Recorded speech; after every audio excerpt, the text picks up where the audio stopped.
Hi friends, welcome back to my channel. ఇజ్రాయెల్లో మీ east Godavari అబ్బాయి నాని.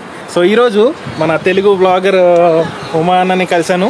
సో అసలు ఉమాన్ జర్నీ ఎలా స్టార్ట్ అయ్యింది అని చెప్పేసి ఈరోజు మనం తెలుసుకుందాం. చాలామంది వ్యూవర్స్కి తెలియదు, ఎవరికి చెప్పలేదు అనుకుంటే ఇప్పుడు దాకా. So first interview. సో చెప్పండి అన్న, మీ జర్నీ ఎలా జరిగింది, స్టార్ట్ అయింది మీ జర్నీ?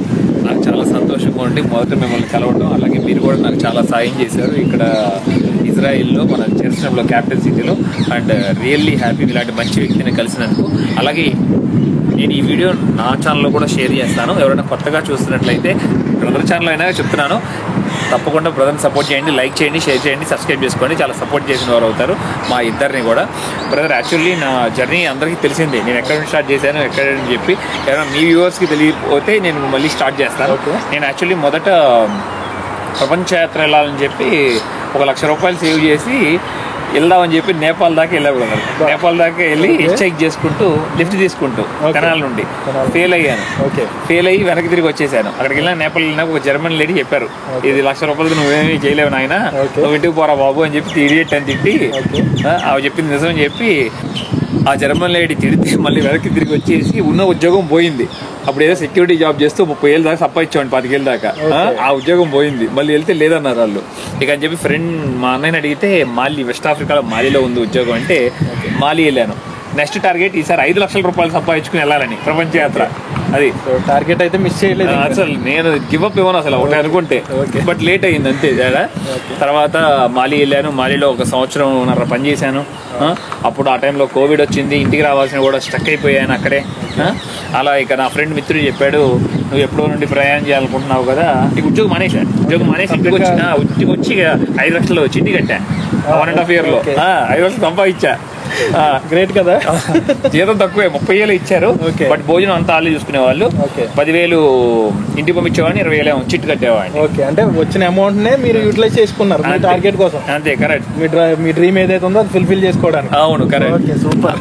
అలా వెళ్ళిన వాడిని ఇక రావాల్సిన ఇంటికి రాలేకపోయాను, అక్కడ ఇరుక్కుపోయా. ఇంటికి వచ్చి ఏంటంటే కన్యాకుమారి కాశ్మీర్ 6 నెలలు తిరిగి వీడియోలు పెట్టి ఆ తర్వాత ప్రపంచ యాత్ర వెళ్ళిపోవాలని నా కోరిక. ఫస్ట్ బట్టి వీడియో కన్యాకుమారి పెట్టాలని నా ఛానల్లో పెట్టాలని, కానీ పెట్టలేకపోయా, ఎందుకంటే ఫ్లైట్ క్యాన్సిల్ అయిపోయింది. March 22 ఫ్లైట్ నాది ఇండియాకి, మాలి నుండి. March 20 ప్రపంచం అంతా లాక్డౌన్, విమానాలన్నీ బంద్. అక్కడ నుండి 3 నెలలు అక్కడే ఇరుక్కుపోయాను. March 20 నుండి 3 నెలలు నెక్స్ట్. ఆ తర్వాత నా మిత్రుడు చెప్పాడు, అరే నువ్వు అక్కడ పడుతాను ఇక్కడ చేస్తానని నన్ను టార్చర్ పెడతావు, ఇంట్లో వాళ్ళని టార్చర్ పెడతావు, ఏదో సాధిస్తానని, అదేదో సాధించేది ఇక్కడే చేయరా నువ్వు, ఇక్కడే వీడియోలు తీరా నువ్వు, నేను చూస్తాను ఈ కథ ఏంటో అని అన్ని ఆడు తిట్టి పెట్టాడు. కానీ నేను ఏమనుకుంటే అదే, ఫస్ట్ ఏమనుకుంటే అదే. అందుకని నేను చేయలేదు అక్కడ.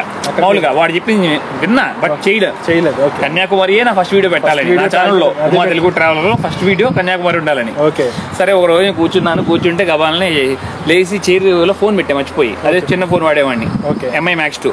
అట్లా చైర్ ఇట్లా ఇసిరేసా క్యాజువల్ గా, ఫోన్ ఉందని మర్చిపోయా. ఆ ఫోన్ కింద కూడా పగిలిపోయింది. అట్లా చూడండి, అంత దైవ లీల అట్లా క్రియేట్ చేశారు. నేను జరగాలి, ఈ ప్రయాణం సాగాలని చెప్పి. అద్భుతమైన ప్రయాణం, మిరాకిల్ జర్నీ అంటాను నేను. నాది మట్టికి 53 దేశాలు చూశాను, మనందరి సపోర్టు, పంచభూతాలు సపోర్ట్తో నేను. చూడండి మరి, ఆ ఫోన్ అలా కింద పడి ఇరిగిపోవటం ఏంటి. నేను సరే ఇక చాలా వీడియోలు యూట్యూబ్లో చూసాం, మన మొబైల్తో కూడా స్టార్ట్ చేయొచ్చు అని చెప్తున్నారు బ్లాగింగ్, పెద్ద పెద్ద కెమెరాలు అవసరం లేదంటున్నారని వెళ్ళి ఒక $200 ఫోన్ చూసా. సామ్సంగ్ A51 ఏదో, అది నచ్చల. తర్వాత A71 తీసుకున్నా, $400. మా బాస్ని అడిగి, బాస్ 5,000 కట్ చేసుకోండి నెల అని చెప్పి అలా తీసుకుని ఇంటికి వచ్చి ఫోన్ కొన్నాడిని మా టేబుల్ మీద పెట్టి మంచం మీద హాయిగా రాజాలాగా పడుకున్నా.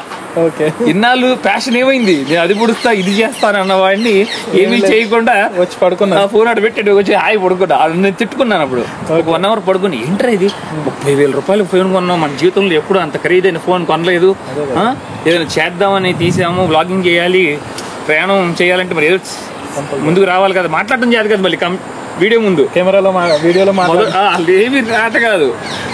కెమెరా ముందు ఎలా చెప్పాలి, ఆ విషయం ఎలా చేయాలి, వాళ్ళు నా గురించి ఎలా చెప్పుకోవాలి, అప్పటికి అంటూ ఏదో వీడియో తీసా. మొదటి వీడియో తిట్టుకున్నాను, లేగు ఏదో చెయ్యి అని చెప్పి తిట్టుకుని బయటకు వచ్చి తాళం వేసి ఏం చేయాలి తెలీదు. మళ్ళీ వీటి నుంచి ఒక నిమిషం అట్లా నుంచి గమనం ఐడియా వచ్చింది. ఓకే, మొట్టమొదట ఫార్మింగ్ వీడియో చేద్దాం. మన ఆఫ్రికన్స్ ఇండియన్ వెజిటేబుల్స్ పండిస్తున్నారు మాలీలో, ఇది బాగుంటుంది, ఇది షేర్ చేస్తే ఐడియా బాగుంటుంది అని చెప్పి ఎమ్మటి అప్పటికప్పుడు అన్ని తట్టిని ఎమ్మటి బయటకు వచ్చి మా మోసా ఉన్నాడు, పెద్ద మోసా అని చెప్పి బ్రదర్ లాగా నాకు అన్నలాగా, వాళ్ళ తమ్ముడు ఉన్నాడు ఇంట్లో. అరే బాబు తమ్ముడు బాబు నువ్వు రారా బాబు మనం వెళ్ళి మోసా దగ్గరికి వెళ్ళి కూరగాయల వీడియో తీద్దాం మన పొలంలో అని చెప్పి ఏదో చెప్పా. హలో హాయ్ నమస్కారం నేను ఉమాని, నేను ఇక్కడ ఈ ఊరు మాది వాళ్ళు ఇక్కడ పనిచేయడానికి వచ్చా అని చెప్పి తీసా రోడ్డు 10 నిమిషాలు చూపించా ఫస్ట్ లో తెలియక 10 నిమిషాలు రోడ్డే. ఆ తర్వాత కూరగాయల గురించి చెప్పావు 10 నిమిషాలు, 18 నిమిషాలు పెట్టాను వీడియో. తర్వాత ఆ వీడియో అందరికి షేర్ చేశా, ఫ్రెండ్స్ అందరికి సబ్స్క్రైబ్ చేసుకుంటారా అని. ఫ్రెండ్స్ తప్ప ఇంకా ఏ ఛానల్ వాళ్ళకి షేర్ చేసుకోవాలా, ఎవరిని రిక్వెస్ట్ చేయాలి నేను నా లైఫ్ లో ఇప్పుడు దాకా. నా ఛానల్ మీ దాంట్లో ప్రమోట్ చేయండి అని చెప్పి. సరే ఓకే అది అయిపోయింది. ఆ తర్వాత అలా ఒక 15 వీడియోలు పెట్టాను. మే 23వ తారీఖు స్టార్ట్ చేశా ఛానల్ బ్రదర్, 2020 మే 23 2020 కోవిడ్ టైంలోనే వీడియోస్ చేశాను. అంటే నాకు నేను హ్యాపీ రియల్లీ. ఒక tribes videos, vegetables videos, street food 15 వీడియోలు పెడితే కరెక్ట్గా ఒక నెల రోజులకి దాంట్లో ఒక స్ట్రీట్ ఫుడ్ వీడియో వైరల్ అయిపోయింది.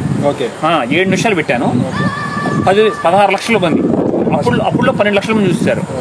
ఆ 12 లక్షలు చూసిన వాళ్ళు ఎవరు ఇది first time Africa video share చేశారు. తెలుగులో ఎవరు లేదు, ఇండియాలోనే ఆఫ్రికా వీడియోస్ లేవు, చాలా తక్కువ అసలు. ఒక 10 వీడియోలు కూడా దొరకవు మీకు అప్పుడులో 2020లో. ఇండియన్స్ తీసిన ఆఫ్రికన్ బ్లాగ్స్, ఇండియన్స్ తీసిన ఆఫ్రికన్ బ్లాగ్స్ లో ఎవరైనా హైలో ఉన్నాయంటే నాయే. 200 వీడియోల పైన ఉంటాయి, 250 వీడియోల పైన ఆఫ్రికా వీడియోస్. ఆఫ్రికాని మన తెలుగు వారికి బాగా ఎక్కువ పరిచయం చేసిన వ్యక్తిగా చాలా మంది మదిలో ఉన్నాయని తెలుసు మనసులో. సూపర్ కదా. అట్లా అలా మారిపోయింది కదా. కరెక్ట్గా జూలై 1వ తారీఖు నుండి జూలై 7వ తారీఖు లోపు మన ఒక రోజు 15,000 సబ్స్క్రైబర్లు. ఆ వీడియో వైరల్ అయింది కదా. ఆ వీడియోతో పాటు మిగతా 14 వీడియోలు కూడా చూశారు. ఎవడో వీడు ఆఫ్రికాలో తిరుగుతున్నాడు ఏంటి అని చెప్పి కథ అని చెప్తే మిగతా ట్రైబ్స్ వీడియో కూడా జనాలకి నచ్చి మన తెలుగు వారికి ఎక్కడ ఉన్న ప్రపంచం అంతా క్లిక్ చేశారు, సబ్స్క్రైబ్ చేసుకున్నారు. దగ్గర 40 వ్యూస్ పైన వచ్చినాయి ఆ 15 వీడియోలకి. చాలా తొందరగా అసలు చేంజ్ అయిపోయింది, లైఫ్ చేంజ్ అయిపోయింది. బాగానే దొరికింది. నేను 1000 సబ్స్క్రైబర్లు అయితే చాలే అని అనుకున్నా. ఇంకా అప్పుడు టార్గెట్ ఉంది కదా, 1000 సబ్స్క్రైబర్లు 4000 గంటలు పూర్తి అవ్వాలి. ఆ తర్వాత డబ్బులు రావడం స్టార్ట్ అవుతాయి. నెలకు 30,000 వస్తే మెల్లగా ఏదో పని చేసుకుంటూ మెల్లమెల్ల కొంచెం ఒక స్టెప్ వెళ్తూ ఉన్నాంలే అని అనుకున్నాను. వాలంటరీ జాబ్స్ ఏదో చేసుకుంటూ. టార్గెట్ అయితే 1000 సబ్స్క్రైబర్స్ పెట్టుకున్నారు. ఎక్కడికో వెళ్ళిపోయింది అసలు. నా తలరాతే మారిపోయింది. ఈ రోజు ఇక్కడ ఉన్నాను అదిగోండి మీ అందరం ముందు. దిగ్విజయంగా చక్కగా 70 వీడియోలు పెట్టాను మాలీలో. ఆ తర్వాత వచ్చినా కూడా రాలేదు ఇంటికి నేను ఫ్లైట్స్ ఇంకా ఓపెన్ అవ్వాలా. నేను ఛానల్ ఓపెన్ చేసిన 3 నెలల తర్వాత ఫ్లైట్స్ స్టార్ట్ చేశాను. అప్పుడు ఫ్లైట్ స్టార్ట్ అయితే ఇథియోపియన్ ఎయిర్లైన్ మా బాస్ చేసి చెప్పాను, సార్ నేను జాబ్ మానేస్తున్నాను, యూట్యూబ్లో ఇలా మంచి ఆదరణ పొందాను, అసలు నేను ఎప్పుడు ప్రపంచ యాత్ర కూడా వెళ్ళాలనుకుంటున్నాను, అదే నా మెయిన్ టార్గెట్ అని చెప్పి చాలా ప్రోత్సహించారు. మా ఓనర్స్ కూడా చాలా మంచివారు. ఇప్పుడు మిమ్మల్ని ఎలా టేక్ కేర్గా చూసుకుంటున్నారో నన్ను కూడా అలా చాలా బాగా చూసుకున్నారు మా sir, Ravi sir, Babji sir అని చెప్పి. Really happy. వాళ్ళకి చెప్తే వాళ్ళు కూడా ప్రోత్సహించి టికెట్ ఎమ్మటే బుక్ చేసి ఫ్లైట్ స్టార్ట్ అవ్వగానే ఇంటికి వచ్చేసాను. ఇంటికి వచ్చి 2 నెలలు నాకు అర్థం కాల. ఎందుకంటే నాకు మొదటి కోరిక ఉండేది కదా, కన్యాకుమారి టు కాశ్మీర్ ట్రిప్ వెళ్ళాలి 6 నెలలు అని చెప్పి. అది వెళ్దామా లేకపోతే ప్రపంచ యాత్ర వెళ్దామా, అలా 2 నెలలు కూర్చున్నా ఇంట్లో ఏమీ చేయకుండా. కన్ఫ్యూజన్ ఏమి 6 వీడియోలు పెట్టుంటాను నా గురించి ఏంటి, నేను ఎక్కడ, మా ఊరు ఎక్కడ, ఈ విషయాలన్నీ మీద. ఆ తర్వాత ఇక 2 నెలల తర్వాత చాలా మంది ఫోన్లు చేసి కూడా ఫ్రెండ్స్ కూడా అడిగాను, ఫారెన్ వెళ్తే బాగుంటుందా, ఇండియా ట్రిప్ వెళ్తే బాగుంటుందా, ఫారెన్ వెళ్తే బాగుంటుందా, ఇండియా ట్రిప్ వెళ్తే, ప్రపంచ యాత్ర మొదలు వెళ్తే బాగుంటుందా అని చెప్పి. అనుభవం జీరో. ప్రపంచ యాత్ర ఎట్లా చేయాలో తెలియదు, హోటల్ బుకింగ్ ఎలా తెలియదు, ఫ్లైట్ ఎలా బుక్ చేయాలో తెలియదు, జనాలతో మాట్లాడడం అయితే ఇష్టమే కానీ ఎలా మాట్లాడాలి, ఎలా అప్రోచ్ అవ్వాలో తెలియదు, ఏ అప్లికేషన్ వాడాలో తెలియదు. బట్ ఏదైతే అదేం చెప్పి మాకు పరమేష్ గారు అని చెప్పి ఒక మంచి వ్యక్తి ఉన్నారు, ట్రావెల్ ఏజెన్సీ హైదరాబాద్లో. ఆ సార్ చెప్పి, సార్ నాకు టాంజానియా టికెట్ బుక్ చేయండి. అదే ఓపెన్ అయింది ఫస్ట్ టూరిస్ట్ కి కోవిడ్ తర్వాత ఫస్ట్ సీజన్ టాంజానియా ఓపెన్ అయింది. ఎమ్మటే సార్ టాంజానియా బుక్ చేయండి, నేను టాంజానియా వెళ్ళాలి అని చెప్పి సార్ టాంజానియా బుక్ చేశారు. అన్ని వెళ్ళారు. ఎయిర్పోర్ట్కి వచ్చినాక ఎయిర్పోర్ట్ నువ్వు చేయించుకున్న కోవిడ్ టెస్ట్ నా లిస్ట్లో లేదని చెప్పి వెనక్కి పంపించేశాడు. అక్కడి నుంచి మళ్ళీ వెనక్కి వచ్చేసారు. హైదరాబాద్ లో పోయినాయి మొత్తం టికెట్లు అన్ని పోయినాయి. నేను ఫోటో కూడా పెట్టేశాను కమ్యూనిటీ పోస్ట్ లో, నేను వెళ్తాను టాంజానియా అని చెప్పి. ఈడేంద్ర వెళ్ళినాడికి 3 రోజుల దాకా వీడియో పెట్టలేదు చూస్తున్నారు అందరూ. వెళ్ళి మళ్ళీ ఇంటికి వచ్చేలోపు నా ఛానల్ హ్యాక్ అయింది. ఓకే, ఒక్కోసారి వీళ్ళు జరుగుతుంటేలేండి, ఎవరు హ్యాక్ చేస్తూ ఉంటారు. బట్ ఏం కంగారు పడాలని పని లేదు. మన యూట్యూబ్ రిక్వెస్ట్ పెడితే అది ఇమీడియట్లీ మనకు 12 hours 24 hours తర్వాత మనకి తీసుకొచ్చేస్తారు. మళ్ళీ మన పాస్పోర్ట్ మార్చి మళ్ళీ చేసుకోవచ్చు, సెట్ చేసుకోవచ్చు, ఇబ్బంది లేదు. అలా చేశాను, అంత బాగుంది. మళ్ళీ 3 రోజుల తర్వాత మళ్ళీ టికెట్ బుక్ చేశాను టాంజానియాకి, మళ్ళీ 35,000 పెట్టి. ఇది జాగ్రత్త ప్రిపేర్ అయ్యి నేను కోవిడ్ టెస్ట్ కూడా చేయించుకున్నా. ఒక వాళ్ళ ఉన్న లిస్టులోనే, ఎయిర్పోర్ట్లో ఉన్న లిస్టులోనే. అప్పుడు 2020 నవంబర్ 10వ తారీఖు వెళ్ళాను. సక్సెస్ఫుల్లీ హైదరాబాద్ నుండి టాంజానియా చేరుకున్న ఇథియోపియన్ ఎయిర్లైన్స్ లో అంతా బాగానే ఉంది. కానీ అక్కడ దిగినాక అసలు ఏం చేస్తారో తెలియదు. దిగినాక ఏం చేస్తారు? ఎయిర్పోర్ట్ లో దిగినాక బస్కి వెళ్ళాలో, లేకపోతే ఆటోకి వెళ్ళాలో, లేకపోతే కార్కి వెళ్ళాలో, బడ్జెట్ లో వెళ్ళాలి కదా. నేను మరి రిచ్ కిడ్ కాదు, బడ్జెట్ లో చూసుకుని నాకు అర్థం కాల ఏం చేయాలి అర్థం కాక ఎయిర్పోర్ట్ లో దిగాను. టాంజానియా జంజీబార్ లో దిగి, ఐలాండ్. ఇప్పుడు ఇండియాకి అండమాన్ నికోబార్ ఎలా ఉంటుందో అక్కడ టాంజానియాకి జంజీబార్ ఐలాండ్ అలా ఉంటుంది. జంజీబార్ ఐలాండ్ టాంజానియా, అది కూడా. ఆ జంజీబార్ ఐలాండ్ లో దిగాను, బయటికి వచ్చాను ఎయిర్పోర్ట్ లో నుండి. ఫామ్ రాశాను, $50 కట్టాను ఫీజు, వీసా ఫీజు, ఆనరల్ వీసా అప్పుడు ఇండియన్స్ కి. బయటికి రాగాలని బస్సుకి కూర్చోవాలని దేవుడే నా కోసం పంపించినట్లు ఒక ఫ్రాన్స్ కుర్రాడు పరిచయం అయ్యాడు. అహమో అక్కడికి వచ్చి సూపర్ గా చూసుకున్నాడు నన్ను. 15 రోజులు తిరిగాను. అతని దగ్గర చాలా విషయాలు నేర్చుకున్నాను. ట్రావెలింగ్ ఎట్లా చేయాలి, హోటల్ ఎలా చేయాలి, కౌచ్ సర్ఫింగ్ ఎట్లా ఉపయోగించాలి, లోకల్స్ కి రిక్వెస్ట్ ఎట్లా పంపించాలి. చాలా బాగా ఫుడ్ అని, స్ట్రీట్ ఫుడ్ అని, ఆ వీడియోని ఈ వీడియోని బాగా మంచి వీడియోలు పెట్టాము. చాలా బాగా ఆదరించారు, బాగా మంచి నేమ్ కూడా వచ్చింది. ఇక అట్లా కంటిన్యూ చేశాను 10 కంట్రీలు. 10 Tanzania, Kenya, Uganda, Zambia, Namibia, Botswana, south Africa, Lesotho వెళ్ళాను. మళ్ళీ లెసోతో నుండి మళ్ళీ సౌత్ ఆఫ్రికా వచ్చాను. సౌత్ ఆఫ్రికా రాగానే మా నాన్నగారికి హార్ట్ అటాక్ వచ్చింది ఇమీడియట్లీ నాకు. నేను ఇక ప్రయాణం ఎవ్రీ 20 కంట్రీస్ కి బ్రేక్ తీసుకుందాం అనుకున్నాను. 20 కంట్రీస్ వెళ్తాం బ్రేక్, మళ్ళీ ఇండియా రావడం అనుకున్నాను. ఆ 10 కంట్రీస్ కి బ్రేక్ తీసుకోవాల్సి వచ్చింది. నాన్నగొట్టు పోవడం, ఇమీడియట్లీ ఇంటికి వచ్చి నాన్నగారి ట్రీట్మెంట్ అవన్నీ చూసుకుని 4 నెలల పాటు మళ్ళీ ఇంటి దగ్గరే ఉండి నాన్న దగ్గర మళ్ళీ రికవర్ అయినాక మళ్ళీ ప్రయాణం సాగించారు. అట్లా అలా అలా అప్పుడప్పుడు పెళ్లి కూడా అయిపోయింది. దేవుడి దేవాల్లో మంచిగా పిల్లాడు పుట్టాడు, ఆరోగ్యంగా, అంతా సంతోషం. ఇంట్లో వాళ్ళు కూడా మంచి సపోర్ట్ నాకు, మా వైఫ్, మా పేరెంట్స్, మా ఫ్యామిలీ మెంబర్స్ అందరూ. Really good family. సక్సెస్ఫుల్లీ నా జర్నీ 53 కంట్రీలు వీడియోలు చూసిన వాళ్ళకి తెలుసు నా సంగతి ఏంటనేది, నా కథ ఏంటనేది మొత్తం. సో ఇప్పటి నుంచి కొత్తగా ఎవరైతే చూస్తున్నారో వాళ్ళకి కూడా తెలుస్తుంది. తప్పకుండా మీరు ఎక్కువ నా సజెషన్ అయితే వాల్యుబుల్ సజెషన్. సో చాలా హ్యాపీ బ్రదర్ మిమ్మల్ని కలవడం, అండ్ చాలా విషయాలు చెప్పారు. అండ్ కొత్తగా యూట్యూబ్ నాలాగా కొత్తగా ఎవరైతే క్రియేటర్స్ వస్తున్నారో వాళ్ళకి మీరు చెప్పే సజెషన్ ఏంటి? వీడియోస్ పరంగా కానీ, థంబ్నెయిల్స్ పరంగా కానీ, సో ఎటువంటి సజెషన్స్ ఇస్తారు మీరు బ్రదర్? ఎందుకంటే ఒక్కొక్క కాన్సెప్ట్ ఒక్కొక్క లాగా ఉంటుంది. నేను ట్రావెల్ కాన్సెప్ట్ ఎంచుకున్నాను. అందుకే నేను యూట్యూబర్ అవ్వాలని చెప్పి రాలేదు అసలు. మెయిన్ నేను వస్తున్న స్టేజ్ వచ్చి చాలా పూర్ ఫ్యామిలీ మాది. రెక్కాడితే డొక్కాడే పరిస్థితే. అందుకని చెప్పి నేను ఈ ప్లాట్ఫామ్ ఎంచుకున్నాను. నేను నా ప్రయాణాన్ని వీడియోలాగా తీసి దీంట్లో షేర్ చేసుకుంటే నాకు జ్ఞాపకంగాను ఉంటుంది తరతరాలకి. అలాగే నేను పోయినా కూడా ఎలాగే ఉంటాయి వీడియోలు, తర్వాత జనరేషన్ కూడా చూస్తారు. అలాగే నా కోరిక కూడా 197 దేశాలు తిరగాలని. అంత స్తోమత లేదు. ప్రపంచంలోనే ఎక్స్పెన్సివ్ హాబీ ఏదైనా ఉందంటే కెమెరా అండ్ ట్రావెలింగ్. ఈ 2 ఎక్స్పెన్సివ్ హాబీ. తప్పకుండా ఇన్వెస్ట్ చేయాలి. ఇన్వెస్ట్ చేస్తేనే ముందుకు వెళ్ళగలం. అందుకని చెప్పి ఈ యూట్యూబ్ ప్లాట్ఫామ్ ఎంచుకున్నాను. తక్కువ సమయంలో లక్కీగా ఇండియాలోనే అదృష్టవంతుడిని తక్కువ టైంలోనే మంచి సపోర్ట్ దొరికిందంటే చాలా. అవును, అలాగే కంటెంట్ నచ్చి చాలా మంది సపోర్ట్ చేస్తున్నారు. అవును, నేను చూసాను మీ వీడియోస్ అన్ని కూడా, నేను ఫాలో అవుతూనే ఉన్నాను ఫస్ట్ నుంచి. ఆ రోజు వరకు ఈ రోజు వరకు హార్డ్ వర్క్ చేస్తూనే ఉంటాను. ఎప్పుడు అసలు వెనక తగ్గను. రోజుకి 15 కిలోమీటర్లు నడుస్తుంటాను. ఎక్కడ రెస్ట్ తీసుకోను. ఒక ప్రయాణం స్టార్ట్ చేస్తే, ప్రయాణం చేయకపోతే కూడా ఇంట్లో కూర్చొని ఫ్యామిలీతో టైం స్పెండ్ చేస్తా. నేను చెప్పే సజెషన్ ఏంటంటే కొత్తగా వచ్చే వాళ్ళకి ఏ కాన్సెప్ట్ అయినా తీసుకోండి, తక్కువ బడ్జెట్ తో స్టార్ట్ చేయండి. అర్థమైందా? ఊరిని లక్షల రూపాయలు పెట్టి కెమెరాలు కొంటే ఉపయోగం లేదు, యూజ్లెస్. అర్థమైందా? మంచి ఫోన్ అయితే కొనుక్కోండి. ఒక 50,000 అవునండి, 60,000 అవునండి. ఒక 100 రూపాయలు సెల్ఫీ స్టిక్ కొనుక్కోండి, లేకపోతే 1000 రూపాయలు సెల్ఫీ స్టిక్. ఒక మంచి. మీరు వాడుతున్న మొబైల్ ఏంటి? ఏ మొబైల్? నేను ఫస్ట్ సామ్సంగ్ గెలాక్సీ A71 వాడాను కదా, 30,000.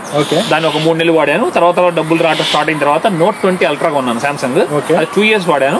ఓకే. లాస్ట్ టైం నేను మొత్తాన్ని వెళ్ళినప్పుడు ట్రైన్ జర్నీ చేశాను సహారాలో. ఆ టైంలో ఐరన్ ఓవర్పడి కట్ అయిపోయింది Okay. గ్లాస్. ఇప్పుడు S23 వాడుతున్నాను. ఈ కెమెరా తోటి ఇప్పుడు దాకా ఉమాన్న మనకి చేసిన వీడియోస్ అన్ని కూడా ఈ కెమెరా అండ్ దీంతోనే చేస్తున్నారు. 1000 రూపాయలు selfie stick, 1000 rupees selfie stick and mobile వచ్చేసి అదే మోడల్ S23 మోడల్ తోటి మనకి DJI మైక్ వాడుతున్నాను. DJI మైక్ వాడుతున్నారు. సో దీంతో మనకి మొత్తం అన్ని చూపించేది, తిరిగిన కంట్రీలన్నీ కూడా మనకి దీంతోనే చూపిస్తున్నారు. అది మెల్లగా ఖర్చు తక్కువతో స్టార్ట్ చేయండి. మీరు స్టార్ట్ చేయండి, ఇలాంటి స్టార్ట్ చేయండి మెయిన్. కానీ ఇదే ప్రొఫెషనల్ లాగా ఎంచుకోవద్దు. మీ ప్యాషన్ ఇది అయితే బట్టి కంటిన్యూ చేయండి. ఏదో ఒక పని చేసుకుంటూ ఇది కంటిన్యూ చేయండి. ఒకసారి ఇది సక్సెస్ఫుల్ మీకు వచ్చిన తర్వాత నాది వేరు, నాకు ఆకు లేదు తొక్క లేదు అన్నట్టు నేనైతే తప్పకుండా వెళ్ళాలనుకున్నాను. ఏదైనా వెళ్ళేవాడిని, రోడ్డు మీద పడుకుని వెళ్ళేవాడిని.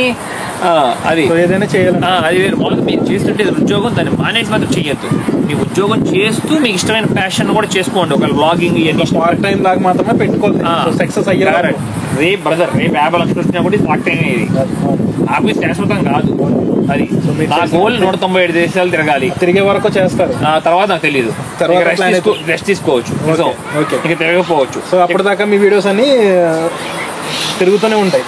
ఇక అది నాకు తెలియదు. ఫస్ట్ అయితే తిరగాలి. ఇది కూడా అంత ఈజీ కాదు బ్రదర్. ఓకే. 195 దేశాలు తిరగాలంటే అంత మాటలు కాదు. చాలా కష్టం, చాలా కష్టము, చాలా సపోర్ట్ కావాలి, చాలా డబ్బులు కావాలి. వస్తే వెళ్ళాలి, ఇబ్బంది లేదు. అన్ని ప్లేసెస్ లో తిరగడం కంటే ఇజ్రాయెల్ కంట్రీ రావడమే చాలా కష్టం. ఇక్కడ దాకా వచ్చారు, మిమ్మల్ని మేము కలవడం చాలా హ్యాపీ. అవును. సో ఇక్కడ దాకా వచ్చారంటే మిగతా అన్ని కంట్రీస్ ఈజీగా వెళ్ళొచ్చు. గాడ్ గ్రేస్ తప్పకుండా జరగాలి. మంచి విషయం మీరు అన్నవాకు.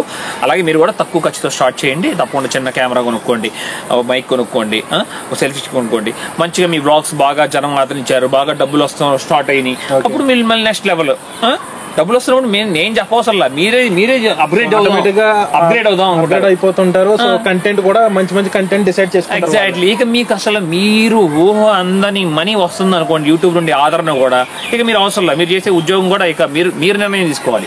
ఇక ఉద్యోగం కూడా తీసేసి సో కంటెంట్ దీని మీద ఫోకస్ చేసుకుని ఇంకా సక్సెస్ అవ్వడానికి అవకాశం ఉంటుంది. అంతే. చాలా థ్యాంక్స్ బ్రదర్, మంచి డీటెయిల్స్ చెప్పారు. అండ్ చాలా హ్యాపీ అన్నను కలవడం, అన్నను కలిసి ఇలా వీడియో చేయడం కూడా చాలా హ్యాపీగా ఉంది. సో ఫస్ట్ నుంచి చూస్తున్నాను అన్న వీడియోస్. సో ఇజ్రాయెల్ వస్తున్నట్టు వీడియో పెట్టారు, అప్పటి నుంచి నేను మెసేజ్ చేస్తూనే ఉన్నాను. బట్ అన్నకు వచ్చే మెసేజ్లోంచి నా మెసేజ్ సెలెక్ట్ చేసుకుని నాకు కాల్ చేయడం అంటే అసలు కాని పని అది. సో నేను కూడా షాక్లో ఉన్నాను. ఇప్పటి వరకు అన్ని మెసేజ్ల్లోంచి నా నెంబరు తీసుకునేంత టైం దొరికింది. సో నన్ను కలిసారు. అలా ఏం కాదు, మీలాంటి మంచి వ్యక్తిని కలిసినందుకు నేనే సంతోషపడుతున్నాను. రియల్లీ అంతే హ్యాపీ, వేర్ హ్యాపీ. రియల్ మంచి బ్రదర్స్ లాగా కలిసిపోయాం. ఇది లైఫ్ లాంగ్ బాండింగ్ ఇలాగే ఉండిపోతుంది. నెక్స్ట్ మీరు మా ఈస్ట్ గోదావరి సైనేటిపల్లి రామేశ్వరం బ్లాగ్ కూడా తీయాలి తప్పకుండా. సో ఫ్యామిలీ అందరితో తప్పకుండా. సో మేడం గారిని బాబుని కూడా తీసుకుని రావాలి కంపల్సరీ. అండ్ మాది కూడా మేము మీ యూట్యూబ్ లో చూడాలి, మా విలేజ్ కూడా తప్పకుండా. ఓకే. నా ప్రయాణం మీకు యూజ్ అయిందని అనుకుంటున్నాను. Compulsory. Thank you so much for watching. ఇజ్రాయెల్లో మీ ఈస్ట్ గోదావరి అబ్బాయి Nani and Uma. Thank you. Love you all. Bye bye. Bye bye.